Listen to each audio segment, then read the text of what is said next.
সহিহ বুখারী হাদিস number 5194 number হাদিস। এটার বর্ণনাকারী আবু হুরায়রা রাদিয়াল্লাহু তাআলা।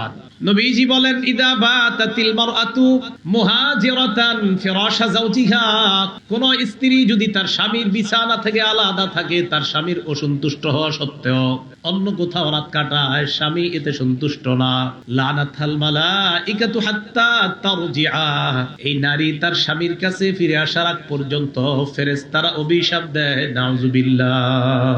বর্তমানে আমাদের মা বোনরা চাকরির জন্য মাঝে মাঝে অন্য কোথাও যায়, স্বামীর অসন্তুষ্ট হওয়া সত্ত্বেও স্বামী চায় না, এখানে স্বামীর পরিপূর্ণ কোনো আগ্রহ নাই স্ত্রী অন্য কোথাও চাকরি করবে, আর চাকরির সুযোগে চাকরির সুবাদে অন্য কোথাও তার বিবি রাত কাটাবে, এটা স্বামী চায় না। রাসূল বলেন সাল্লাল্লাহু আলাইহি সাল্লাম, এই স্ত্রী তার স্বামীর কাছে ফিরে আসার আগ পর্যন্ত ফেরেশতারা অভিশাপ দিতে থাকে।